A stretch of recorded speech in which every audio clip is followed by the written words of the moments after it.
Doctora, gracias por acompañarnos. Buenos días. Eh, Hay un montón de cosas en el ámbito judicial que opinar, pero empecemos por el tema que usted mejor maneja, que es el tema de la Contraloría.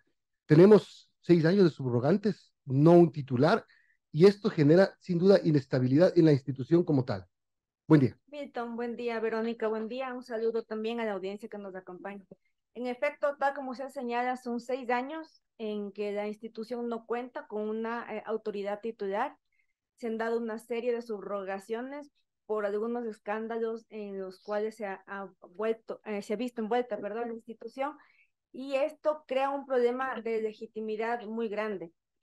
Actualmente se está llevando a cabo el concurso para elegir finalmente a un nuevo titular, pero por decisión de un juez de Bucay, de la provincia del Guayas, este concurso ha sido suspendido a través de una medida cautelar. Entonces, se iba a dar el examen escrito el día 19 de septiembre, pero por decisión judicial este ha sido suspendido hasta que exista una resolución sobre este recurso constitucional planteado.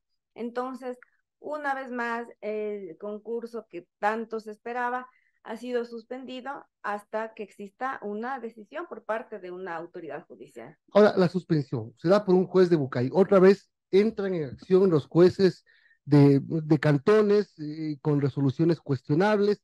Pasó hace poco con el tema de la veeduría esta ordenada y dispuesta por un juez de Montecristi que tiene en vilo al Consejo de Participación. ¿Se puede hacer esto? Y esta es una voz de alerta que hay en la sociedad actual, no solamente para los usuarios del sistema de justicia, pero para la sociedad en su conjunto, porque esto es algo que genera efectos nocivos a todo el país. Es un llamado también para que la Corte Constitucional regule este tipo de acciones, este tipo de casos que se están dando, pero sí, aun cuando el concurso se está llevando a cabo en Quito, por tomar un ejemplo, es un juez de un cantón pequeñito de la provincia de Guayas el que toma una decisión con incidencia prácticamente nacional. Entonces, es así como se están dando las cosas, es quizás un abuso de las medidas constitucionales en el país, pero en el tema de Contraloría, una vez más, se suspende un concurso para finalmente nombrar una autoridad que tenga legitimidad, porque una subrogancia tras otra le va quitando legitimidad a la persona que ocupe esas funciones. Ahora, dice el Consejo de Participación, la decisión adoptada por el juez de Bucay, el juez de Bucay se llama Jorge Medina Brown, si no me equivoco, si dispuso la suspensión hasta resolver esta acción de protección, es ilegal y contraria al ordenamiento jurídico. No se pueden presentar acciones de protección o medidas cautelares sobre decisiones de jueces constitucionales. Otra vez está poniéndose en entredicho, en tela de duda, la potestad suprema que tiene la Corte Constitucional. Y justamente es a lo que me refería antes. ¿Mm? Creo que haría bien la Corte Constitucional en emitir una regulación, un fallo en el que finalmente se disponga cuáles son las reglas del juego, qué puede hacer un juez, qué no puede hacer un juez. Si bien existe en el Ecuador un sistema difuso de protección de derechos, no puede ser esto un pretexto para que se abusen de este tipo de medidas. Entonces la Corte Constitucional haría bien en, de una vez por todas decir, esto no se puede hacer, o solamente se puede presentar acciones en ciertos lugares y regular, definir de mejor manera las reglas del juego para evitar que esto suceda. Y no solamente en el concurso de Contralor, en todos los ámbitos vemos cómo a través de acciones constitucionales se impiden concursos, se impiden que se lleven a cabo sesiones en el Parlamento y también en la vida privada. Me contaban justamente de un caso en un sindicato que una lista no quería posesionarse, no era afín a los candidatos, presentaron una acción constitucional, ya no pudo haber. Es decir, que hay una inseguridad jurídica tal que se está abusando de estos recursos, de estas acciones, para encontrar una vía fácil para la consecución de los objetivos muy personales de cada ciudadano aquí en el país. Son las 8:28, estamos conversando con Valentina Zárate, ex Contralora General del Estado. Valentina, buenos días. Y bueno, si bien es cuestionable estas acciones, ¿no? Que de protección que son acogidas por jueces que están lejanos, en este caso un juez de Bucay, pero también se ha cuestionado al órgano que estaría detrás de este concurso, al Consejo de Participación Ciudadana y Control Social. ¿Qué podemos decir también de este organismo que ha tenido varios tropiezos desde su conformación y que, bueno, hay muchas voces que dicen no debería este CPCCS, estos vocales, estos consejeros, elegir a nuevo contralor, porque, bueno, también se dan suspicacias, ¿no? Y se puede pensar que estarían beneficiando quizás a ciertos poderes políticos. Sí, en efecto, son las voces que usted dice, Verónica, pero a ver, vámonos a un punto anterior. Las reglas del juego están establecidas para que sea el Consejo de Participación Ciudadana quien designe a las autoridades del país. Nos guste o no, ese es el sistema que tenemos actualmente. Si pensamos en que es momento, porque ya llegó el plazo de Contralor General del Estado, de nombrar uno nuevo, lamentablemente esas son las reglas que se tienen que observar. Entonces es este consejo y no otro el que tiene que designar una comisión de selección, como efectivamente lo ha hecho, para llevar a cabo el concurso. Ahora, si se cuestiona en abstracto la existencia del Consejo de Participación Ciudadana, bueno, esto es algo que debería analizarse también quizás de otros ámbitos. Muchas veces los abogados tenemos una visión muy concreta, únicamente de las normas, pero no contamos con estudios empíricos quizás de la realidad o de la situación. Entonces, volviendo al tema del concurso de Contralor que usted mencionaba, ¿qué pasa? ¿Por qué se entorpece tanto? ¿Por qué no funciona? ¿Por qué ha habido una subrogación tras otra? A lo mejor lo que está sucediendo es que las reglas del juego no funcionan. Y quizás las preguntas que tenemos que hacernos tienen que ir más allá.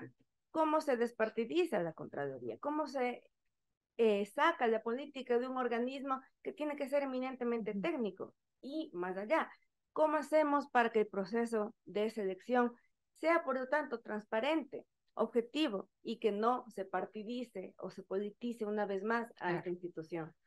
Hablemos de los mejores puntuados. Se ha presentado una lista de los 10 mejores puntuados. Y encabeza la lista una persona que ha tenido trayectoria, digamos, en la Contraloría, funcionaria, si no estoy mal, desde el año 97 hasta el año 2017, Alejandra Patricia Vivanco Carrión. ¿Usted la conoce? Sí, le conozco a Alejandra, ella fue contemporánea, abogada contemporánea mía cuando yo trabajaba en la institución. ¿Qué opina de ella? Creo que es una persona que tiene conocimientos de la institución, pero aquí una reflexión en general, no personal en contra de la doctora Vivanco, sino abstracta.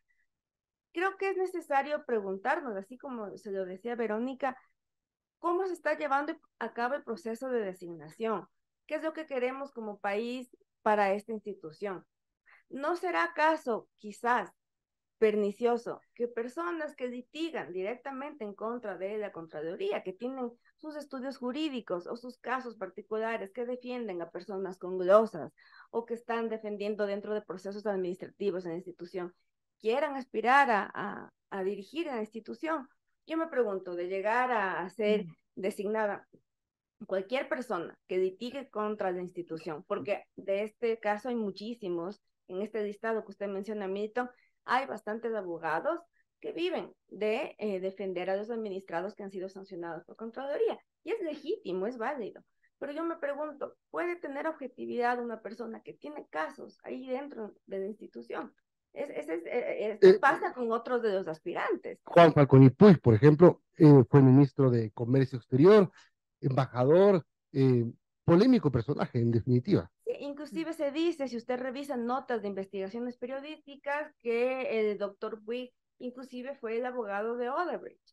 El abogado de Odebrecht cuando esta empresa regresa al Ecuador. Y usted sabe, Milton, la cantidad de casos de corrupción que ha tenido no solo en Ecuador, sino en América Latina, al punto de que han sido investigados por el mismo Departamento de Justicia de Estados Unidos. Si le pregunta usted al CPCCS por esa lista, van a decir, es que son los mejores puntuados. ¿Qué hacemos ahí? Y vuelvo a mi punto anterior. A lo mejor nos estamos planteando las preguntas incorrectas. Quizás deberíamos irnos más allá y decir qué está fallando en los procesos de designación. ¿Cuáles son las reglas informales que actualmente se observan para llevar a cabo esos procesos que permiten justamente este tipo de novedades? Sería muy interesante, por ejemplo, que para un futuro concurso, si este se mantiene, y yo no lo sé, que se haga o se requiera por parte del Consejo de la Comisión de Selección una declaración de conflictos de interés. Entonces, si yo tengo casos en Contraloría, quizás no sería tan buena idea que yo me vuelva contralora, porque quizás pueda incidir yo en mi estudio jurídico. O sea, parte de la persona que busca la posición. Exactamente. Entonces ahí la pregunta que también deberíamos plantearnos es, ¿están aspirando a llegar a este lugar, a este espacio tan importante para la vida democrática, personas con vocación de servicio? ¿Qué es lo que pasa? ¿Por qué hay tanto interés de ciertos grupos de poder político y económico en tomar la Contraloría? Bueno, el problema es que también, o sea, más allá de que ahora está suspenso el concurso, no nos genera confianza ni el CPCSS ni los candidatos que están postulando. Exactamente, y es muy interesante este tema que usted menciona, Verónica, porque la desconfianza es general y es un síntoma de un problema de la vida en comunidad que estamos teniendo. ¿A qué me refiero? Como desconfiamos en nuestras autoridades, como sabemos que aquí no se cumplen las leyes, que las autoridades no cumplen las leyes, que los ciudadanos no observan las leyes y que no hay un árbitro que nos diga, no, así deben ser las cosas, entonces se crea un problema de anomia en la sociedad. Comienzo a actuar de manera autointeresada, egoísta, finalmente digo, a mí no me van a hacer nada, si a fulano de tal no le pasó nada. Entonces se genera un problema de convivencia social, de desconfianza. Entonces comenzamos a desconfiar de la función judicial, de la Contraloría, de los auditores, de los abogados, del sistema en general. Entonces, de nuevo, quizás no nos estamos planteando las preguntas adecuadas y es muy interesante porque por lo general quienes efectúan, quienes redactan una norma son abogados y está bien, los abogados pueden desarrollar normas con un fin específico, pero para entender el comportamiento, la realidad, qué hay detrás, creo que hace falta mirar al resto de ciencias sociales, hacer estudios empíricos para entender qué está pasando, por qué la gente no se somete al ordenamiento jurídico, por qué hay tanta desconfianza, como usted dice, Verónica, por qué cada vez que hay un concurso para nombrar a cualquier autoridad, contralor, fiscal, miembros del CNE, aparecen los partidos políticos con todas las estrategias para cooptar esos lugares. ¿Qué es lo que está pasando? A lo mejor las reglas del juego no son claras o no están bien elaboradas. Son las 8:36, estamos hablando con Valentina Zárate, Contralora General del Estado. Gracias a todos que nos dan su reporte de sintonía. Saludos al compañero Edgar Vázquez, que tiene un programa aquí a las 6 de la tarde, Impacto Informativo. Está que escribe, quiere desconcentrarme, pero no puede. No le deje, Milton. No puede. Yo sí puedo hacer dos cosas a la vez. No sé si bien hechas, pero bueno. Valentina, usted es abogado, usted ejerce el derecho. ¿Cómo se siente en este momento ejercer el derecho en una función judicial tan quebrada, tan en crisis, los vocales del Consejo de la Judicatura cuestionados, procesados, con incluso pedidos de renuncia por parte de sus propios electores? Y Milton, eso es un problema que no solamente afecta a los usuarios del sistema de justicia. Uno podría pensar, bueno, finalmente son los abogados los que tienen los casos y allá que se matan abogados con fiscales y jueces. Pero no es así, porque si uno se pone a ver, la función judicial tiene una función, valga la redundancia, importantísima en el país. Primero, es el garante de que los derechos constitucionales se cumplan y también es el vigilante de que la política se lleve a cabo bajo las reglas constitucionales. Pero ¿qué es lo que pasa ahora? Ni se vela porque nuestros derechos se cumplan, ni se garantiza que haya un buen juego político en el país, porque lamentablemente la justicia está politizada. Entonces, esto genera consecuencias nocivas en la sociedad. Como decía antes, una desconfianza enorme y este sentido de que yo puedo hacer lo que quiero porque finalmente a mí nadie me sanciona o no me van a hacer nada si las autoridades finalmente hacen lo que ¿Cómo quieren. cambiamos? ¿Cómo se cambia? Si el organismo, el órgano administrativo de la administración de justicia, valga la redundancia, eh, no es, primero, no es creíble. Segundo, solucionan con una mayoría, con una nueva aritmética, y está cuestionada. O sea, puede resultar que hoy estos dos vocales pasen a juicio y sean sancionados por la justicia. Sí, primero. ¿Qué pensaremos del resto? Del juez de Bucay, del juez de San Borondón, del juez de Montecristi, de Montecristi, etcétera. Claro, y primero decir que este es un tema tan amplio y tan complejo que es muy difícil dar en un resumen pequeñito en este espacio qué es lo que se puede hacer. Pero creo que deberíamos fijarnos en cómo está construido, cuál es la estructura del Consejo de la Judicatura. Porque les doy un ejemplo. Para usted acceder a ser juez de la Corte Nacional, fiscal o juez provincial o de primera instancia, tiene que pasar un concurso. Mal que mal, tiene que pasar un concurso, porque también son cuestionables. Y luego por escuela de la función judicial. Para usted ser nombrado, por ejemplo, director provincial o delegado distrital de la función judicial, no tiene que pasar por ningún concurso. ¿Por qué menciono esto? Porque el delegado en la provincia es prácticamente un dios. Entonces, si usted controla los concursos para nombrar a jueces o fiscales y además controla a los delegados, es decir, a quienes vigilan y sancionan a jueces y fiscales en las provincias, controla todo. Entonces, tendríamos que pensar en el diseño institucional del Consejo de la Judicatura, pero también saber que este es un tema de largo aliento, que de un día para el otro no se van a cambiar las cosas, porque lamentablemente la función judicial sufre una enfermedad muy grave y su tratamiento tendrá que ser de largo alcance y se requiere además muchísimos recursos económicos que no sé si el Estado en este momento dispone de ellos, ¿no? Valentina, le queremos agradecer por habernos acompañado y darnos su opinión sobre lo que está pasando ahora mismo con el concurso de Contralor y esta crisis en la función judicial. Buen día. Buen día. Gracias, Valentina Zárate, amigos. 8:40, pausa y volvemos.